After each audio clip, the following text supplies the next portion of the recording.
Welcome to the audio conferencing center. You can enter a conference ID followed by the pound sign at any time.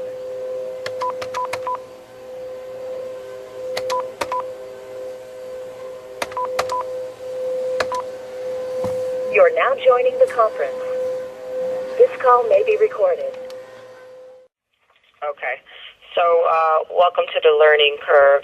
Those that are logged into the live meeting, first we would ask you to click on voice and video to mute your computer, which is the symbol that looks like a speaker on the right of the phone with the X. If you could just click on mute. And we have poll questions, if you could please answer them before we begin. This is one of 4 polls interspersed throughout this talk. Okay, we're going to go ahead and start. Is that okay, Judy? Yep. Okay. Welcome to the Learning Curve, a geriatrics professional development series. My name is Faye Francisco, and I'm coordinator of Geriatric Scholars Program at the GRECC here in the Bronx. This is the second webinar in a 2-part series. The topic today is Managing Team Dynamics, and our speakers will be Drs. Judith L and Ronnie Chernoff. This is a series and sponsored by the Employee Education System in collaboration with the consortium of the New York Geriatric Education Centers, the Arkansas Geriatric Education Center, and the Geriatric Scholars Program, which is funded by the VA Office of Rural Health. The presentation will last 45 minutes with Q&A at the end of the session. We will have time at the end of the presentation to ask any questions and for the speaker to answer. This session will end promptly at 4:05 Eastern Time. If you have any further questions for the presenter, please send them to the Geriatric Scholars Program Manager, Lauren Jones, at lauren.jones@va.gov, and she will forward them to the speakers. To receive CME, CEUs, and to complete your registration, you must contact your VISN satellite coordinator and request a registration evaluation form for this course. You can find your VISN satellite coordinator's name at http://va.www.ees.1rn.va.gov/1923. We could also send you that link if you would like to request it. Now, I'd like to introduce our speakers for today. Dr. Judith L is Professor, Brookdale Department of Geriatrics and Palliative Medicine, Mount Sinai School of Medicine, and Associate Director of Education and Evaluation, VISN 3 Geriatrics Research, Education and Clinical Center, GRECC, based at the James J. Peter VA Medical Center. She also holds a secondary appointment in the Mount Sinai School of Medicine, Department of Preventative and Community Medicine. Is the director of the Consortium of New York Geriatric Centers and is director of the VISN 3 GRECC Interprofessional Palliative Care Fellowship Program. Dr. Howe holds 2 master's degrees from Syracuse University, Sociology and Public Administration, and a PhD in Social Welfare Gerontology from Fordham University. She is co-founder and chair of the Board of Directors of Linkage House, housing for lower-income persons in New York City, which is funded by the Federal Department of Housing and Urban Development. Dr. Howe has received $5.5 million in grant awards. She has presented at numerous national meetings and has published widely in books and peer-reviewed journals such as Gerontology and Geriatrics Education, Journal of Social Work in End-of-Life and Palliative Care, and Journal of the American Geriatric Society. She has edited or co-edited 3 books on aging, geriatric mental health and emergency preparedness, older people and their caregivers across a spectrum of care, and ethical patient care, and is the editor-in-chief of Gerontology and Geriatrics Education, the official journal of the Association of Gerontology in Higher Education. Dr. Howe has been active in professional organizations, having served on many boards, including the Executive Committee of the Association of Gerontology in Higher Education, President of the State Society on Aging of New York, and President of the National Association of Geriatric Education Centers, National Association for Geriatric Education. She was a Department of Health and Human Services Primary Health Care Policy Fellow and is a Fellow of the New York Academy of Medicine, Association for Gerontology in Higher Education, and the Gerontological Society of America. Dr. Ronnie Chernoff is the Associate Director for Education and Evaluation for the Geriatric Research, Education, and Clinical Center at the John McClellan Memorial Veterans Hospital in Little Rock, Arkansas. Director of Arkansas Geriatric Education Center, Professor, Geriatric College of Medicine, Professor, Health Education and Health Behavior, College of Public Health, Director of Education in the Donald W. Reynolds Center on Aging at the University of Arkansas for Medical Sciences. She received her BS in Nutrition from Cornell University in Ithaca, New York, and MS and MED in Nutrition for Columbia University in New York, and her PhD from the University of Pennsylvania in Philadelphia. Dr. Chernoff has been the recipient of over $7 million in grants and contracts. She has also been a prolific author and editor. She has edited 5 books and published 43 abstracts, 44 journal articles, and 110 other publications, including book chapters, invited reviews, and other articles. Her books include Health Promotion and Disease Prevention in the Elderly, 3 editions of Geriatric Nutrition, a Health Professional's Handbook with a 4th edition anticipated in 2011, and 2 editions of Communicating as Professionals. She has served on the editorial boards of 6 peer-reviewed journals. She has been involved in many other professional activities in the American Dietetic Association of Gerontological Society of America and the National Institute of Aging, the Administration on Aging, DHHS Public Health Service Committees, the Surgeon General's Office, VA Healthcare Reform, Health Resources and Services Administration Bureau of Health Professions, the National Academy of Science Institute on Medicine, and the Center for Medicare and Medicaid Services, to name some. With that said, it is my pleasure to welcome Drs. Judith L and Ronnie Chernoff. Thank you, Faye, very much for that generous introduction of both Dr. Chernoff and myself. This is the second in a 2-part series of the Learning Curve, which is a geriatric professional development webinar series they announced. And in the first presentation, Dr. Chernoff took the lead, and in this presentation, I'm taking the lead, but we both contributed to the content, and we tried to make the content complementary between the 2 webinar presentations. You can see that I had put up a poll ascertaining the professional category of the participants. If everybody who hasn't clicked could click, I see that we have 9 people who've clicked on. In the interest of time, I am going to go ahead and show the poll results. They are there. I thought I was going to get a pie chart. I guess not. And I will keep the polls open and move on to the actual presentation at this point. Okay, hold on a second. A little different. Now, I think many of us have worked on teams, whether they be in a healthcare setting or school-based or many other places that host teams. And sometimes we're just sitting there and we're not really communicating or being a cohesive part of the group. We're thinking, come on already, let's stop this. I heard enough of this already. And what we're going to talk about today is ways to make teams, more cohesive, more productive, and ultimately to benefit the client or the patient, in this case, older veterans. The session objectives for today are to describe variations of interprofessional healthcare teamwork, to use successful team-based solutions to guide team members in meeting the needs of the patient. We're going to talk about the roles of team in the VA PACT model, and finally talk about developing strategies to foster productive collaborations with other team members. I should say at this point that we tried to make this an interactive presentation to some degree. It's not always the easiest in webinars, but I do have a video embedded. I have a handout, and I have 3 more polls. When we get to the video, I'll show you where the handout is. But first, let's review the evidence for teamwork. And I don't have the time in this relatively brief presentation to give you all of the evidence. I really researched this quite a bit in my career, and there is a mounting body of evidence about the effectiveness of teams in many settings, including healthcare.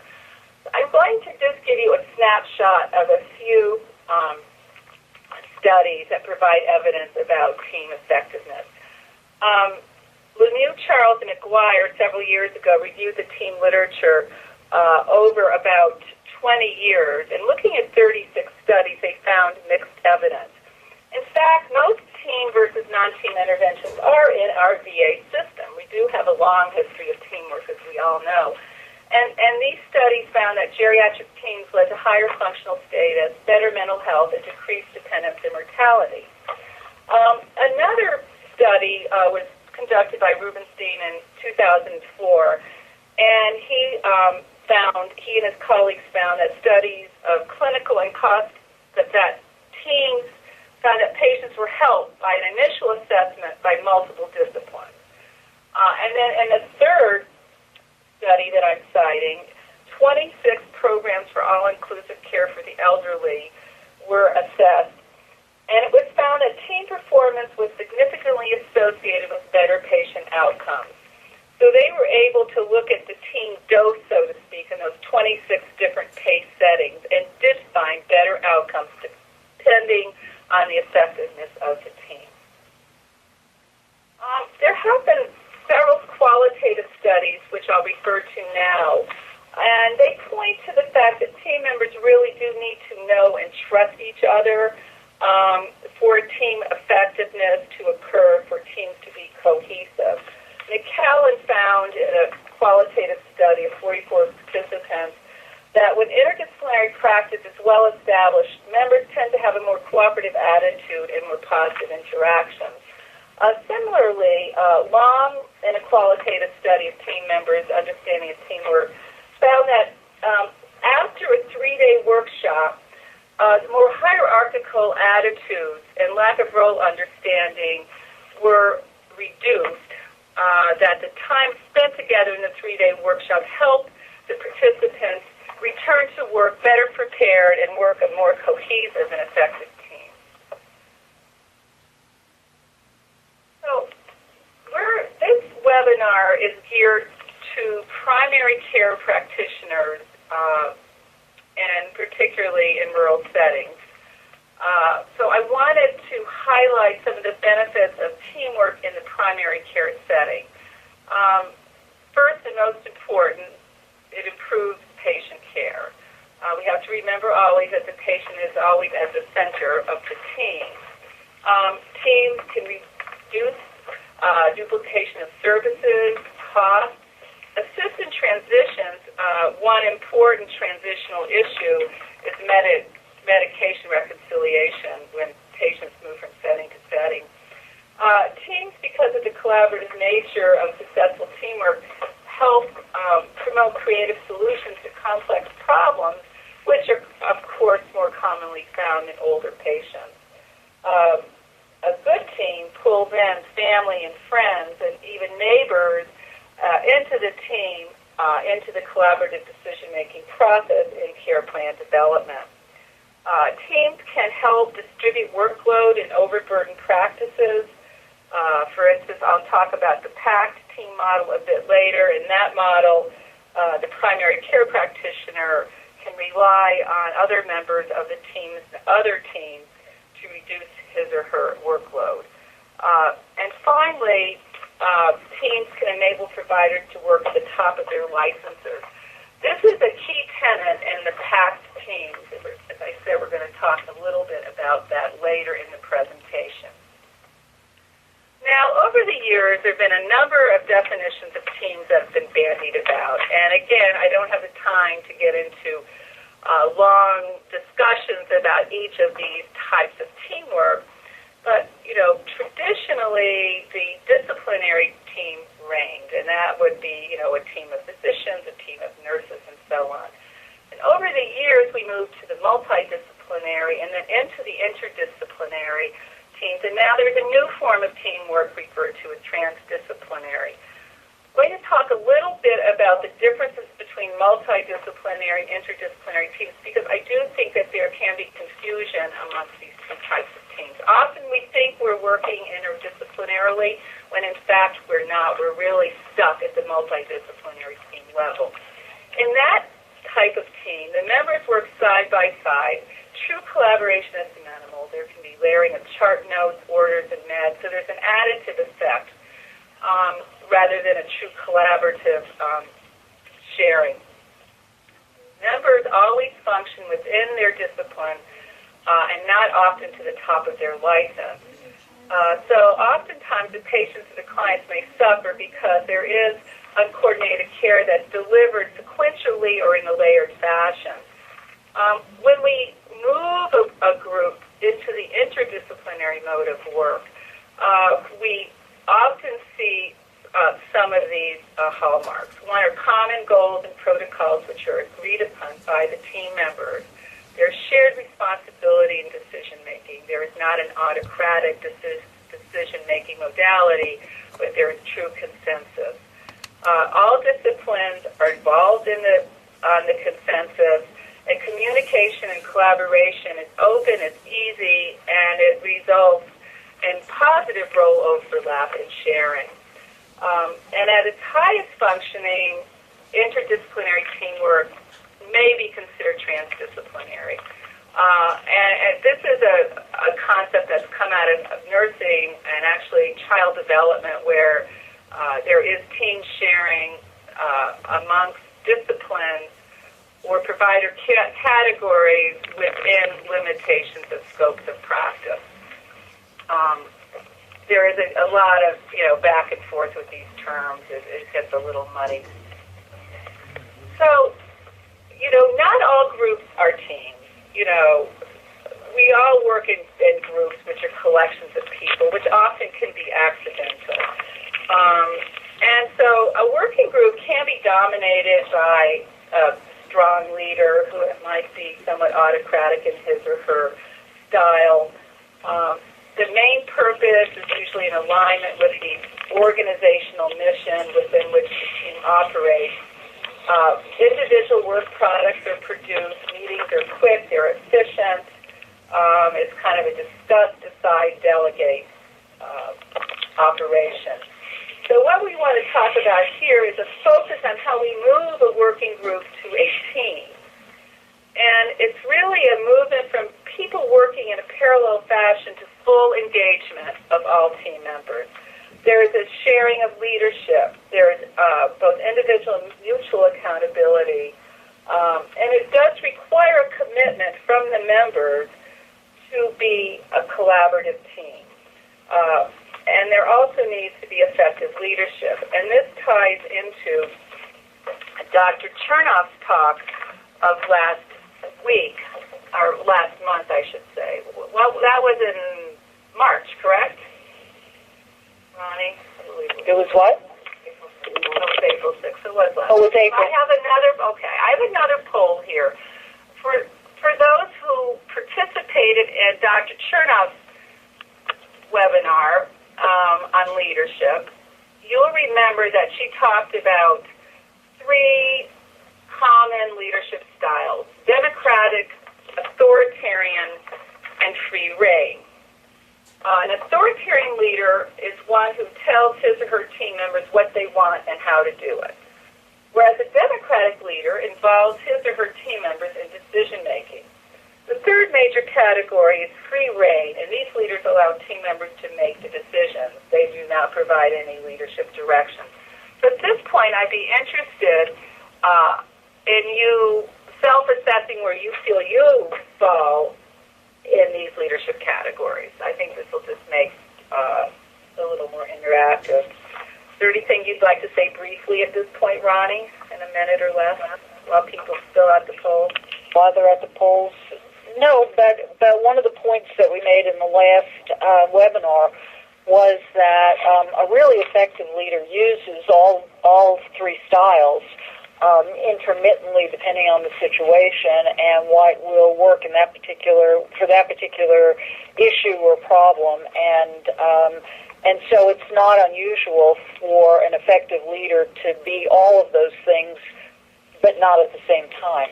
Right. Although usually we do have a predominant style, wouldn't you say? Yes, I would. But a really good leader knows when to change that style to fit the situation. Okay. So, any other votes here? Okay. So we see that at this point, those who choose to vote, almost 3/4, identify themselves as a Democratic leader, which, I think we would want to think that I guess we're Democratic in our style and not necessarily authoritarian. And about a third, almost a third, have checked other. That might be an amalgam of those three. I'm not certain about that. We could talk about that later if you would like. So at this point, I'd like to move into some of the key elements that have been identified in building teams in primary care. And these elements are derived from an excellent book, Improving Primary Care, Strategies and Tools for Better Practice, that came out a few years ago. It's written by Bodenheimer and Grumbach. It's very good. I would urge you, if you're interested in this topic, to check this out or to buy it on Amazon. And they identified the need for defined goals, not only an overall organizational mission, but specific measurable operational objectives, because without those, you cannot define success of your teamwork. Systems are important. In the VA, we're lucky to have CPRS. Systems help us track the data, the outcomes, and the effectiveness of our processes.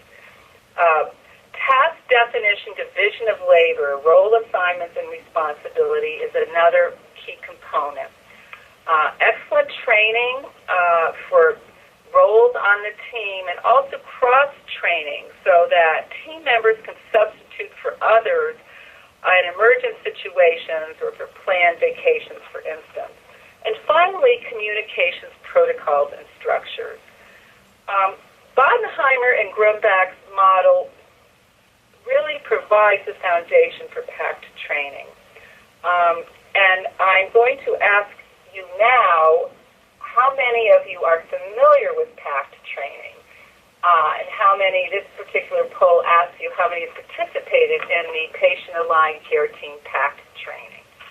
I'm going to check out yes, and I learned a lot from it. I'm actually a trained faculty member in PACT for VISN 3.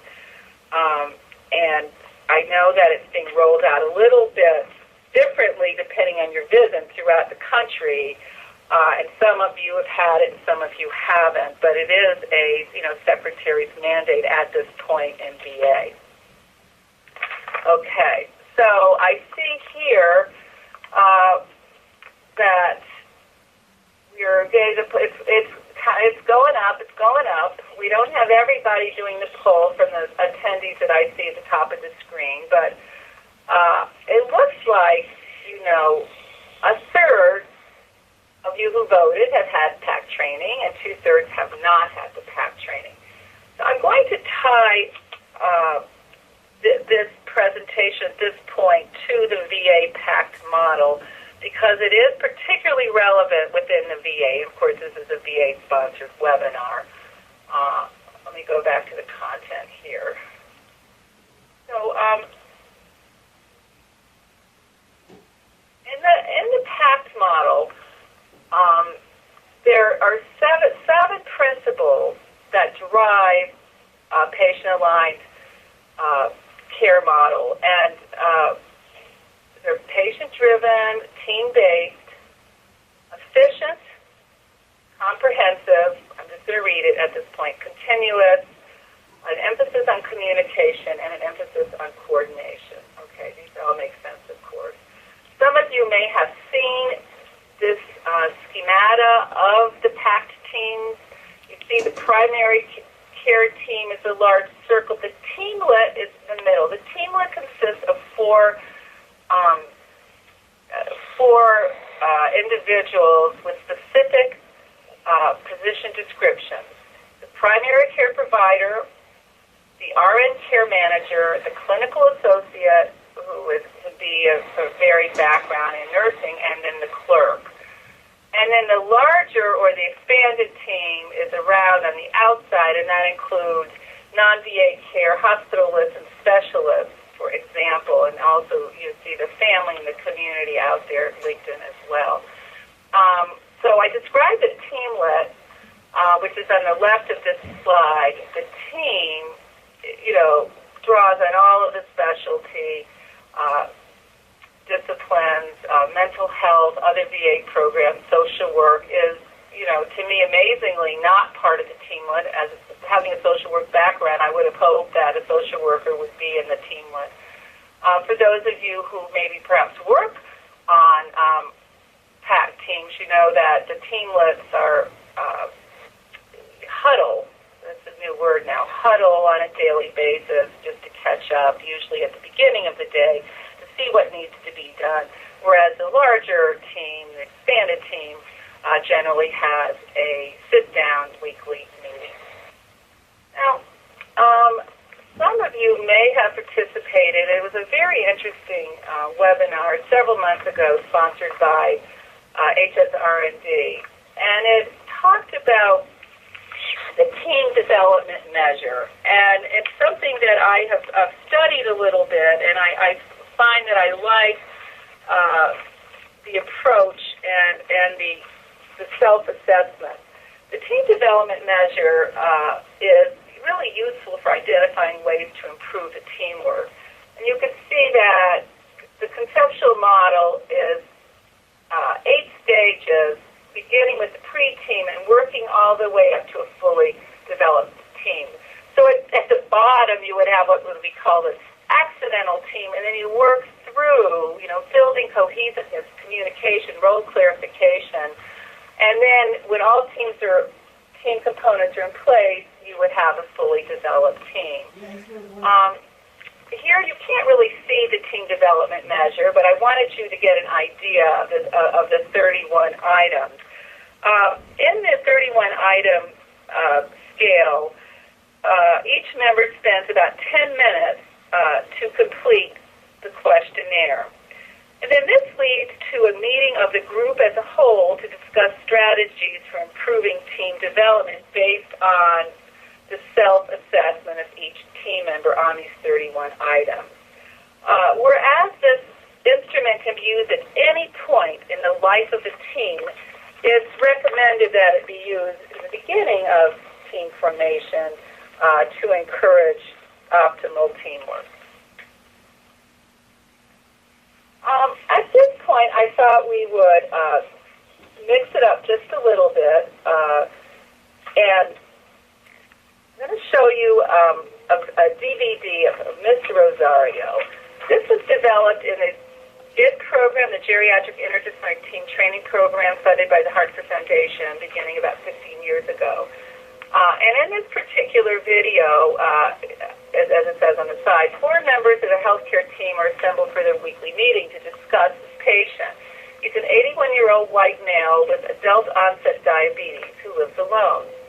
So after viewing the DVD, or I actually should say while viewing the DVD, think about the effectiveness of the team meeting. And so I'd like you to go to up in the corner or up at the top, you'll see a little, like 3 little pages. It says handouts. Okay. This is a handout right here. I have to go to content. It's right here. Okay. So you'll see that the observation tool goes over team goals, professional roles, and the organization leadership, cohesion, and communication and outcomes. So if you're able to download it, that would be good while you're viewing the video. If not, it's up on the screen right here. So now I'm going to go back. I'm going to play the video for you.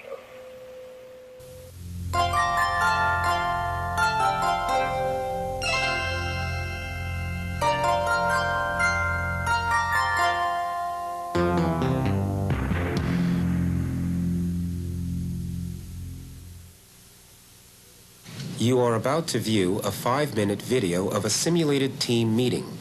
At the end of the tape, you will have 10 minutes to answer 5 questions. Questions will focus on team members' behaviors and the effectiveness of the team in meeting the patient's needs. Please print your answers and do not use abbreviations. 4 members of the healthcare team are assembled for their weekly 8 a.m. meeting. The purpose of this meeting is to develop a plan of action for the clients discussed. Present in the meeting are Andrea Brown, the social worker, Mary Thomas, the nurse practitioner, Simon Wilson, the pharmacist, and Jennifer Rogers, the internist. It's 8 a.m. Let's get started. Does everyone have a list of the patients we're reviewing today? Okay, the first one is Henry Rosario. Mary? Sure. Yeah, Mr. Rosario is an 81-year-old white male with adult onset diabetes. He lives alone in a 2-story walk-up. Now, he's unable to control his blood sugar with diet alone, so he takes tolbutamide, 250 milligrams twice a day. He's been taking his medication as prescribed for the past 6 months. So far, he seems to be in good control. His diet's iffy. He has a sweet tooth, and he lives on junk food, despite my repeated instructions about his need to change his eating habits. His eyesight's been declining over the past year. It'll probably continue to decline, but so far he's able to do things like read his medication label, get his key in the door. Basically, he sees well enough to be safe at this time. He'll be coming in for some routine blood work, and I've scheduled a visit with the podiatrist to look at his feet and cut his nails. Yeah, I'm sure he'll be Well, fine. why are we discussing this patient if he's stable? I mean, you know, we all have a lot of work to do, and our time is limited. You know, we need to set some ground rules about these meetings if we're going to get anything out of them. Dr. Rogers, I've listened to your presentations no matter what you choose to focus on. The information I'm presenting is very important. It is exactly what we agreed should be the content of these team meetings. I'm saying he's stable now, but he's likely to be at risk for accidents and hyperglycemia in the future. And since everyone here may see Mr. Rosario over the next few months, I think this presentation is highly relevant. We're supposed to present cases that seem complicated or require the input of others. Those are the ground rules. Was there something specific about this case you wanted us to review? Should I talk to him about his declining vision or other supports he might need? Yeah, sure. I'll tell him to contact you when he's here later today. What about medications? Is there some medications Simon should review? Yeah, I'm interested in the tolbutamide. Is there anything else he's taking? He's also taking Tylenol, 650 milligrams for some mild arthritis. And he takes Dalmane, 30 milligrams for sleep. Sometimes he repeats it. Dalmane? Dalmane is a terrible drug for geriatric patients. He shouldn't be on Dalmane. Really? Well, he's been on Dalmane for the past 30 years. He hasn't been a geriatric patient for 30 years, Well, has he? Simon, perhaps you can offer us another suggestion, another medication, a different dosage. You know, sleep problems in the elderly are quite common. Yes, I know. I'm just surprised you don't know more about sleep medications. I mean, Dalmane can really be a problem because it's got very long half-life, at least 2 days. And this potentiates problems that all the hypnotics bring about, hallucinations, agitation, changes in memory and gait. Now, Benadryl is what I would recommend. Benadryl in small doses, 25 milligrams, can be very effective, doesn't have too many side effects, can be easily. Now, it does have some anticholinergic problems, but we can... Thanks, Simon. We'll all think very carefully about sleep medications in the future. Well, Just trying to... do we know the history of the sleep problem? I mean, maybe he doesn't need it anymore and he can be tapered off in time. Or perhaps it's sleep apnea that's waking him up? No, it doesn't sound like sleep apnea to me. It sounds like you'll work on the sleep problem, but I'm very concerned about his nutrition. It sounds like to me he needs a nutrition consult. I wonder if he can even carry groceries up those 2 flights of stairs. I've tried to get him to change his eating habits. He's just not compliant. Maybe a nutrition consult will help. Will you go ahead and set it up? Oh, I have a very busy day today. Oh, so have I. But if you can't get to it, I guess I can. Anything else about Mr. Rosario? Nope. Good. Let's go on to the next patient. Judith Lichtenstein.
you can see from the video that there were, some challenges in the team communication and team cohesion. I think some people aren't muted. If you could perhaps put on your mute, I'm hearing some background noise.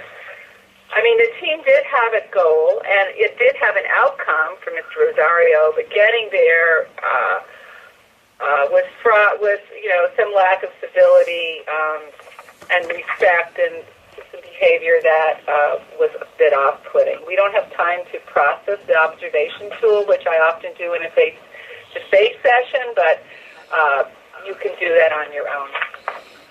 So next, I'd like to move on to it's two ladders together, and this has been used in team-building exercises in the PAC team sessions. And I like that. It's an interesting team diagram in that it demonstrates the push and pull of effective teams. Because on the ladder on the left, you have relationships. You have the relationship side, so important, civility, psychological safety, all leading up to cohesiveness. And on the right side, you have the functions, the functions of a team where you need to get to go. And this tension between relationships and functions is common and hasn't always been properly addressed in talking about teamwork, in my opinion. And so it will provide the basis for the rest of my presentation. Basically, team challenges and how to deal with them. Now, the first three components, cohesion, communication, and role clarity, are steps in the ladder that I just showed you. Transitions and phases are also two other challenges for teams, and I've identified them as well as areas that I want to briefly address today. In the PACT training that some of you have had and others may have in the future, transitions is a significant topic of discussion. So the first challenge of the five that teams run into is cohesion. Civility, respect, and safety are really building blocks of team cohesion. If the members don't feel safe in the meeting and with their teams, then the teams are going to run into constant trouble, as demonstrated in the Mr. Rosario video. So deciding on ground rules, norms, and protocols, how meetings should be run, are paramount importance. Sometimes teams decide if there's a designated meeting facilitator or coordinator, or if this function should rotate. It just depends on the culture. Ground rules about behavior, cutting off people in discussions, raising voices need to be discussed, all toward the goal of open and balanced discussion. Now, how do we deal with cohesion issues? Some teams find it useful to send an agenda out prior to the meetings, although this is not always done. Brainstorming methods are helpful, and I'll talk about that a bit more in a minute. Reviewing the ground rules from time to time and revising if necessary.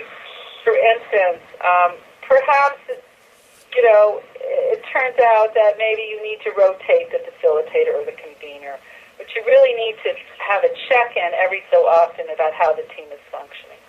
Process reviews are helpful. I'll talk about that a bit more. And then just getting to know each other through social activities such as potlucks, after work, picnics, and so on. Now, brainstorming methods. I think most of us probably participated in those. They're not random. It sounds, we're going to brainstorm. But it's not a random activity. It's a structured process. And in this process, the members of the team define and agree on the objective. They brainstorm ideas and suggestions. Often there is, a sticky pad up on the wall, and people, walk around and jot down their ideas. So it does need to be managed. There are many ways of doing that, flip charts, whiteboards, different colors of pens. Then there needs to be an assessment or an analysis of what's come out in the brainstorming, perhaps of ranking and prioritization of some kind.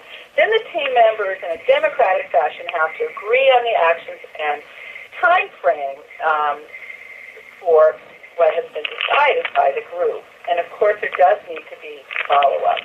So that is kind of a brief outline of a brainstorming process.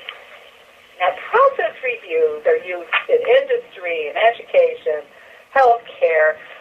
It's tied in with QI. And in a process review, you would, for instance, as applied to a healthcare team, you would have team members take turns, which would rotate, following a checklist periodically.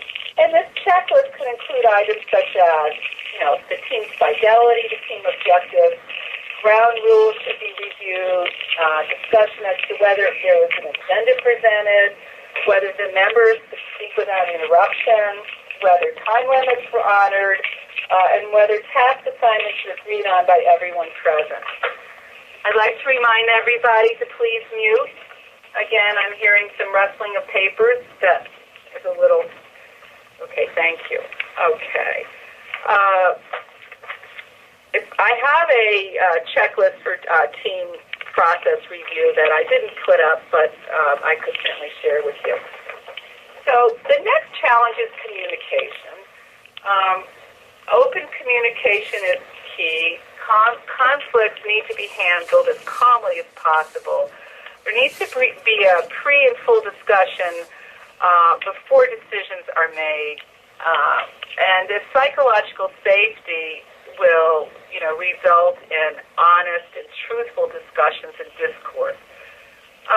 Communication is certainly enhanced by modern technology, up-to-date record systems, such as CPRS, regularly scheduled meetings that start on time, end on time. And also, there needs to be at least one person on the team who's an effective liaison with the larger system, and that could be somebody who reports directly to the head of nursing, the DON, or to the chief medical officer, or to the facility director, so that there is a way of, being able to communicate openly and coordinate the team's objectives with the larger organization's objectives. Dealing with team issues or communication issues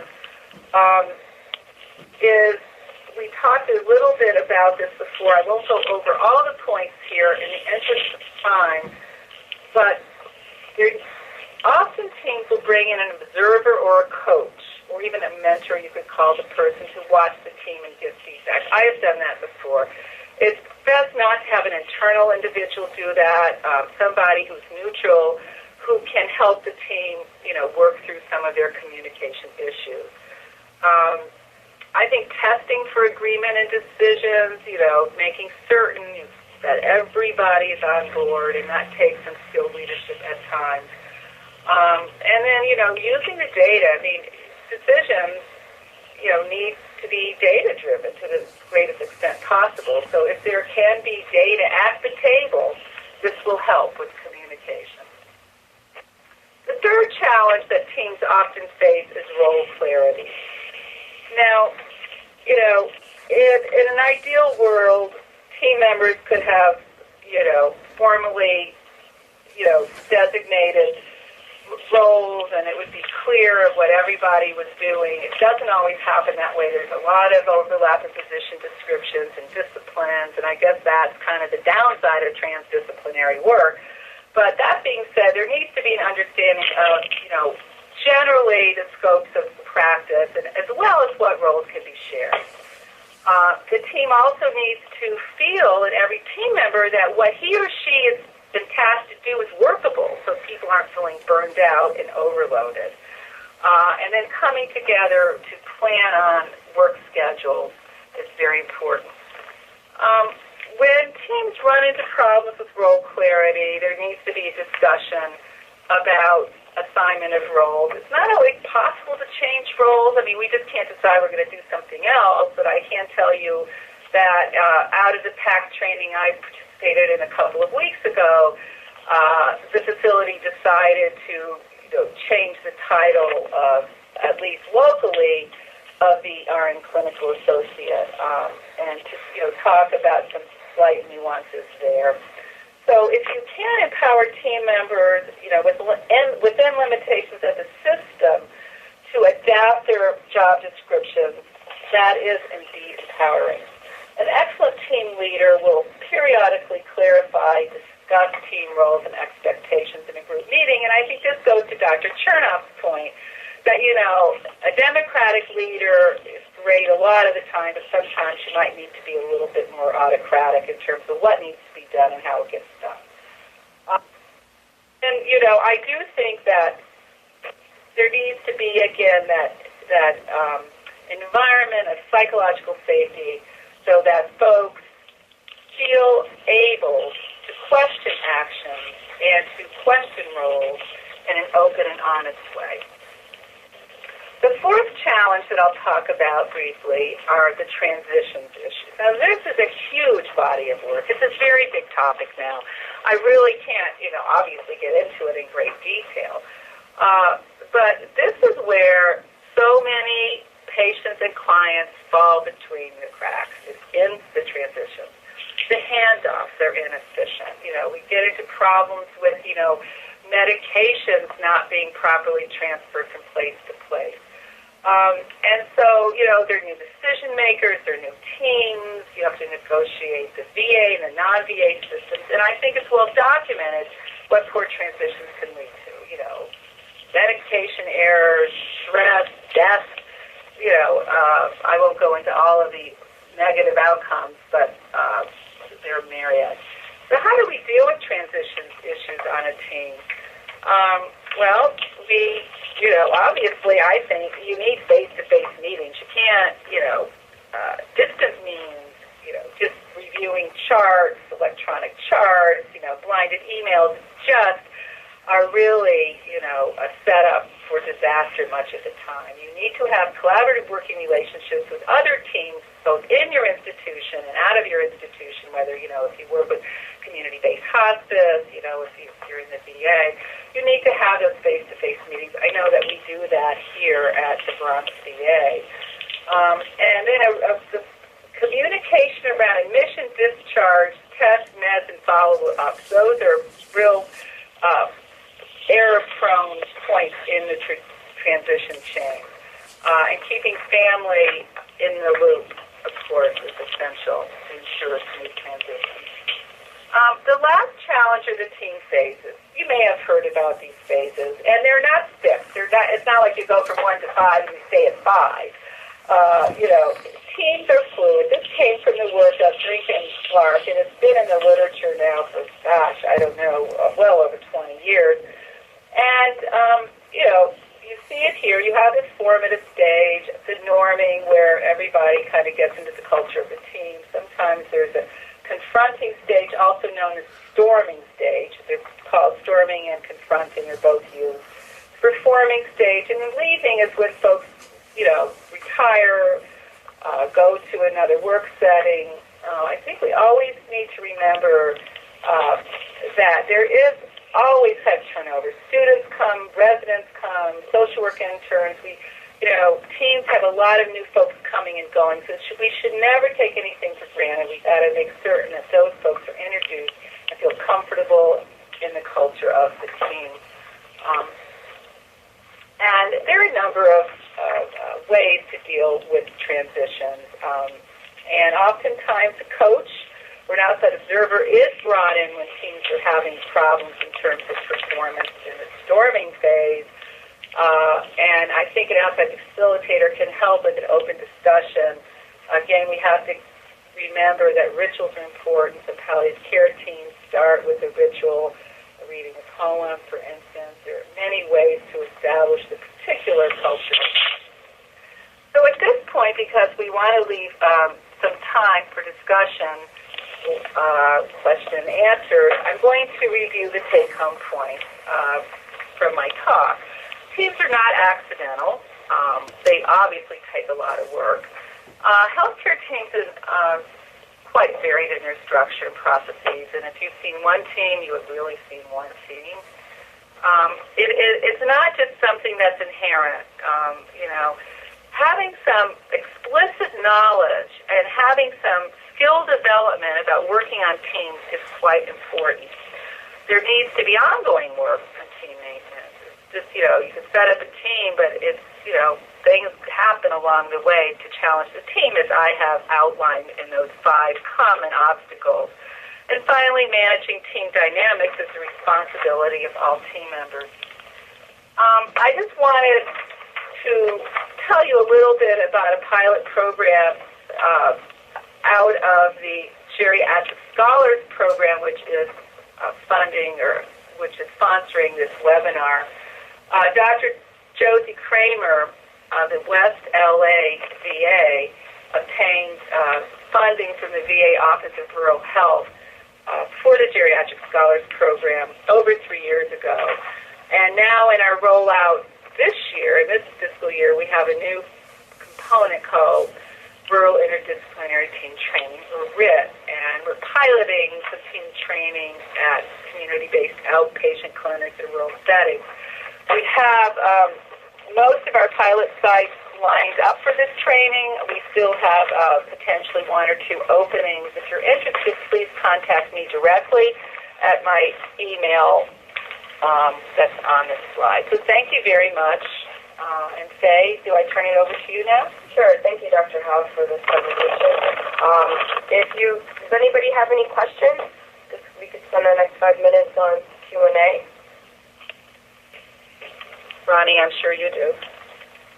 Well, no, I actually wanted to reemphasize the point that you made relative to what I think are the 2 major parts of the basis of good teamwork. And the first one, and you mentioned these, I just wanted to reemphasize, it was role clarity, and that everybody understands that the team is greater than the sum of its parts, and that everybody having a defined role and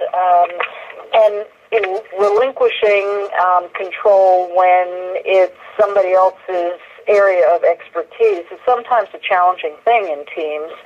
And one of the ways of really making that happen is the second point that I wanted to reemphasize that you made, which has to do with clearly established communication channels and being able to share information with all the members of the team and accept information from all of the members of the team. Communication, this was something that I talked about in terms of leadership. Sometimes the key to communication is listening, and part of that is having respect for whoever it is that's giving input at any one time without really losing the focus of what it is that we are doing as part of a team, which is taking care of our patients. And I just wanted to emphasize those points because I think that they are the basis upon which all the rest follows. So thanks for letting me comment. Thank you. Thank you, Dr. Chernoff. So if anybody would like the PowerPoint presentation, are there any more questions from any of the participants? Okay, well, if there are any questions later on, you could always contact the program manager, lauren.jones@va.gov.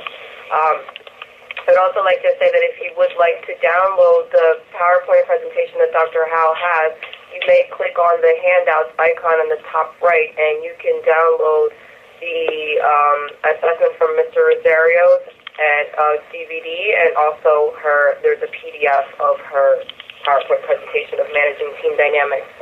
So I'll get the video downloaded? No. So on behalf of the Geriatric Scholars Program, I would like to thank you, Drs. Howe and Chernoff, for this great presentation. Please contact your Vision Satellite Coordinator for the Scantron sheet using the following link, which was, I had said earlier. And if you would like that link to be sent to you, please contact the Program Manager at our hub site, lauren.jones@va.gov. Now, I'm just interested. Thank you, Faye, just because we have a few minutes. Are there any non-VA people on this call? Because I know it's co-sponsored by 2 geriatric education centers. So everybody is a VA person. Judy, can I interject here? For those of you who are on, we did 3 programs last year and one earlier this year, about a month ago.